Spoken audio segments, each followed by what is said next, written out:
When I started teaching, she was a junior, so I knew her for 2 years before she graduated. She always struck me as reserved, but opinionated and confident. We were in the same department and ended up having a couple classes together. It was strange for her to talk to me and not call me Mr. N, but she quickly got over that and became fairly friendly with each other. We would meet up for lunch every now and then and I'd advise her on what courses to take and how to apply for PhD programs. The program I was in places a ton of emphasis on language acquisition as a means to further your research abilities. It's basically an expectation that you'll spend a summer or even a year overseas fully immersing yourself in language. The summer after my first year in the PhD program I decided to spend a couple months in Seville, particularly because my university has a close relationship with the university there and costs for housing would be significantly cheaper. I arrived in Seville and after a bit of trouble figuring it all out, found where I'd be staying. It was a small dorm building, just 3 floors, with each floor having a common area with a bathroom and kitchen surrounded by 6 small bedrooms. Because it was summer, the entire building was vacant when I got there, which was a bit of a relief. It was nice to have some quiet solitude to relax in. Those who have done grad school understand the importance of de-stressing. After a week, though, I woke up to the sound of one of the university administrators in the common area. She must have been showing a new student the dorms. I got dressed and poked my head out of my room and to my surprise, it was Jenny. The administrator was showing her and another woman I didn't recognize in the dorms. I jumped out to greet them, with Jenny apparently being as surprised as I was. Apparently she had plans to go to South America but they fell through and she ended up in Seville as well. As much as I appreciated the solitude, a friendly face in a foreign land is always a welcome sight.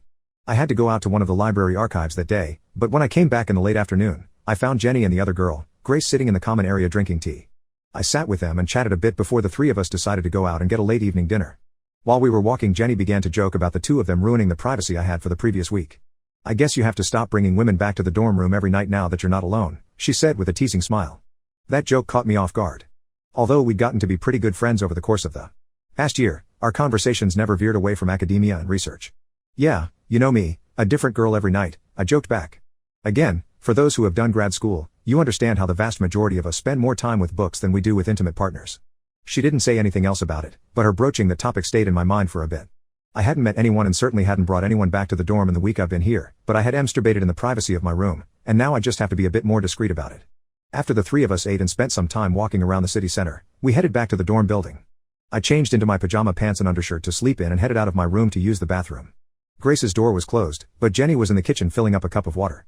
She was wearing short cotton shorts and a tank top. To be honest, I'd never really thought of her sexually, but the sight in front of me was not unwelcome. I think she must have noticed my eyes wandering just a bit because she caught my eye and we both shared an awkward smile as I scooted past her on the way to the bathroom. The next morning I woke up to a message on the new group chat the 3 of us had made the night before to ease communication. Grace messaged to let us know that she headed out early to meet a friend of hers who lived nearby. I groggily rolled out of bed and went to the bathroom. By the time I was out, I saw Jenny in the kitchen making some coffee. She offered to make me some and I gladly accepted. We sat across from each other in the common area as we chatted.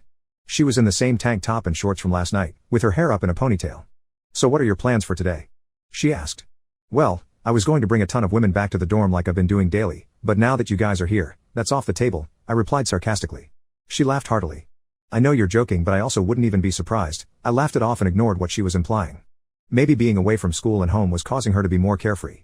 I didn't mind, it was just a new side of her I wasn't used to. Over the next few days we settled into routines. We usually all met up for dinner and hung out until late at night. Mornings start late in Spain, which was a nice change. One morning I woke up and to be frank, was atrony. I hadn't masturbated since the girls had shown up.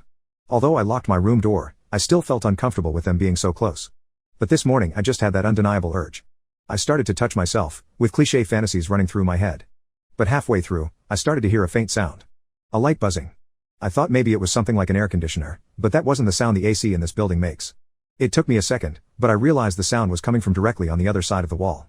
Jenny's room. I realized. She must be using a vibrator. She must not realize that the sound of it could barely be heard through the wall. I was simultaneously surprised and turned on. It didn't take me long to finish myself off and I grabbed a towel to clean myself up. I got up and ran over to the shower while making sure the common area was empty. By the time I came out of the bathroom, I saw Jenny was now in the common area drinking coffee on the couch. "Hey, good morning, how's it going?" she asked. I was having trouble looking her in the eye, knowing what I heard earlier. "I'm all right. Are you having a good morning?" "Yup," she responded perkily. I don't know what got into me at this point. What I said next was so out of character for me that I'm still shocked I ever said it. "Yeah, I heard." I was standing in the doorway of my room and waited just long enough to close the door to see the look of understanding dawn on her face. I was freaked out that I had been inappropriate or creepy, so I waited in my room until I could tell she had left for the day. Part of me was proud for being bold in response to the teasing she had doled out earlier, and part of me was worried I was being a creepy older man. Later that evening the 3 of us met up for dinner again at a small restaurant down the street. There was a guitarist playing outside and the sound of his music filled the street. I love the sound of Spanish guitar, Jenny said. I'm sure you'd still be able to hear from the dorm, especially with how thin the walls apparently are, Grace replied with a smirk. Jenny shot her an embarrassed look and slapped her shoulder. Okay, apparently she had told Grace about what happened this morning. Grace simply laughed at her. Oh, relax, it's normal. She turned to me. If you ever hear any sounds from my room, just do your best to ignore it. Jenny and I broke out into laughter. Grace was more outgoing than either of us are, so it was nice to have someone break the ice and ease the tension I was worried about. When we got back to the dorms, it was late and we each headed straight to our rooms. I laid in bed, unable to sleep. I was undeniably turned on. I can't pretend like the two women I was sharing this space with weren't both SI. Although I had taken care of myself earlier in the day, I felt the urge again and began to touch myself. A few minutes later, I got a ding on my phone. It was Grace on the group chat. Whichever of you is having some special time right now, please keep it down. Holy poop.